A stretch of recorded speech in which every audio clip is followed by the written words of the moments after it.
High, আমি গাছপ্রেমী সিন্টু খান। এটা আমার ইউটিউব চ্যানেল। আগের চ্যানেলটা বন্ধ হয়ে যায়, এটা আমার নতুন চ্যানেল। গাছ সম্বন্ধে যদি কোনো তথ্য পেতে হয়, এটা এই চ্যানেলটাকে সাবস্ক্রাইব করবেন, লাইক করবেন, কমেন্ট করবেন, পাশে থাকবেন, শেয়ার করবেন। এখানে খুব গুরুত্বপূর্ণ জিনিস দেখানো হচ্ছে কি এখন অ্যাকচুয়ালি গাছের হার্ড প্রুনিংয়ের টাইম রয়েছে। হার্ড প্রুনিং না করে গাছ থেকে কীভাবে গুটি কলম কাটিং থেকে না করে ডাইরেক্ট গুটি কলম করে গাছ হার্ড প্রুনিং করা যায়। এই যে দেখেন আমার গাছের ডালগুলো বেশ বড় বড় রয়েছে, একে তো আমার হার্ড প্রুনিংয়ের দরকার, কিন্তু গাছের গোড়াটা বেশ মোটা রয়েছে।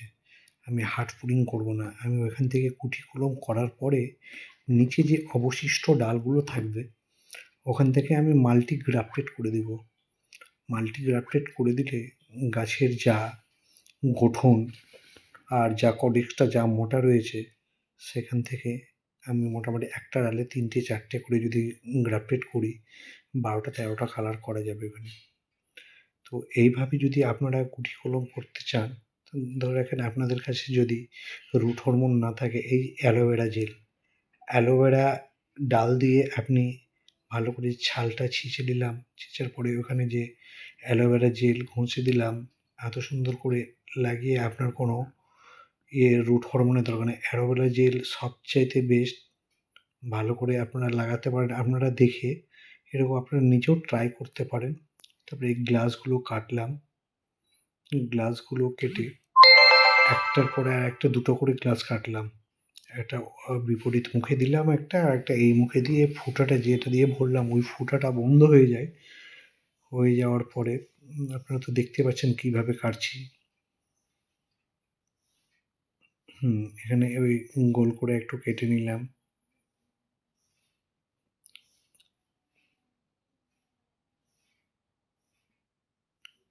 হ্যাঁ, এইভাবে কেটে মাঝখানে একটু গোল করে কেটে নিবেন, যাতে ডালের যে মাঝখানে যে গ্লাসটা ঘুরবে, যে গ্লাসটা দরাদরি না করে, ওই জায়গাতে ডালের মাপে কাটা হয়।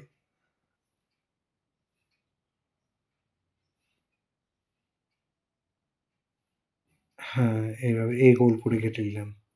কেটে নেওয়ার পরে আপনার জাস্ট আমার ৪টে ৫টে ডাল রয়েছে, ১০টা গ্লাস আমাকে কাটতে হবে।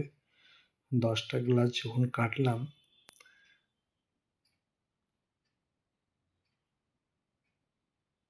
হ্যাঁ, দেখতে পাচ্ছেন যে প্রত্যেকটার মাঝখানে একটু করে গোল করে ছিদ্র করতে হবে। গোল করে এই ছিদ্রটা করে নিলে না ওটা সবচাইতে ভালো হয়। গাছের মাঝখানে গিয়ে বসে যায়। হ্যাঁ, দেখেন এবার এই দিকটা হচ্ছে কমপ্লিট। আমার গ্লাস ট্লাস কাটাও কমপ্লিট হয়ে গেছে। এবার শুধু আমাকে এর যেটা মিডিয়া, বলতে সেরকম কিছু না, ডাইরেক্ট কোকোপিটে আপনি করতে পারেন। এই গ্লাসগুলো গোড়ায় পরিয়ে দিলাম। হ্যাঁ, এই গ্লাসগুলো গোড়ায় পরিয়ে একটা এইভাবে দিলাম, আর একটা তার কাঁটাটা উল্টো বিপরীত মুখে দিব। তখন এই কাটার জয়েন্টটা ঠিকঠাক করে হয়ে যায়, বা আপনারা বেঁধেও দিতে পারেন। এই যে দেখেন, এইভাবে করে দিয়ে দিলে কি এই ফোঁটাটাও আপনার বন্ধ হয়ে যাবে, প্লাস আপনার নিচে যে ফোঁটাটা করেছিলাম সে ফোঁটাটাও ঠিকঠাক হয়ে একদম গ্লাসে বসে যাবে।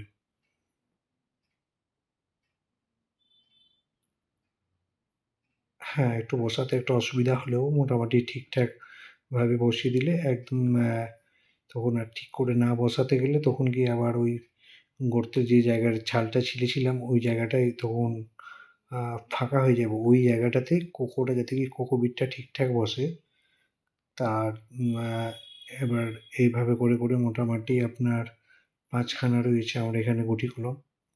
এই গাছে যদি ৫খানা গুটি কলম করতে পারি, তাহলে লোককে তো আমি আবার গিফট করতেই পারবো। ৫জনকে গিফট করতে হলে ৫টা বাগানই বাড়াতে পারবো, বাগানের সংখ্যা বাড়বে। আর ফ্রিতে পেয়ে গেলে তার আনন্দই আলাদা। আর আমি নিজেকে দিতে পারলেও আমারও খুব আনন্দ আসে, কারণ আমার কত কত লোককে আমি এই বাগানের লাইনে নিয়ে এসেছি। আমি ফ্রিতে গাছ দিয়েছি, গাছ দিয়ে দিয়ে কারণ আমি চাইছি আমার বাগানের সংখ্যাগুলো বাড়ুক, গাছপ্রেমীর সংখ্যা বাড়ুক। আমার বৈশিষ্ট্য রয়েছে কিছু, কেউ যেরকম গাছ দিয়ে খুশি, আমি আমি সেরকম আমি গাছ দিয়ে খুশি আর কি। ও যেরকম গাছ পেয়ে খুশি, ও পেয়ে যতটা খুশি না তার চাইতে বেশি আমি দিয়ে খুশি। প্রতি বছরই আমার নিউজ চ্যানেলে আমার এতে দেখবেন ৩০০-৪০০ টব সমেত গাছ আমি ফ্রিতে বিতরণ করি। এটা একটা আমার নেশা। আমি চাইছি এইরকম যদি কেউ ছাদ বাগান করতে চায়, এই যে এগুলো পুঁটি কলমগুলো করলাম, কেউ যদি এসে পাশে দাঁড়ায়, ঠিক আমি দিতে পারবো, কোনো অসুবিধা নাই। লোকের জন্যই তো করা। এই যে ডালগুলো কাটি, ডালগুলো আমার তো যথেষ্ট গাছ রয়েছে, কিন্তু ব্যাপারটা এগুলো করার কারণ একটাই, লোককে দিতে পারলে, লোককে খুশি করতে পারলে আমি খুব খুশি আর কি। তো এই যে ধরো এখানে এই যে কোকোপিটটা জল দিয়ে জাস্ট সানলাম, হালকা জল টল দিয়ে এরকম মাটি দিয়ে ভালো করে এই কোকোপিটটাকে ভালো আঙুল দিয়ে ভালো করে চেপে দিলাম।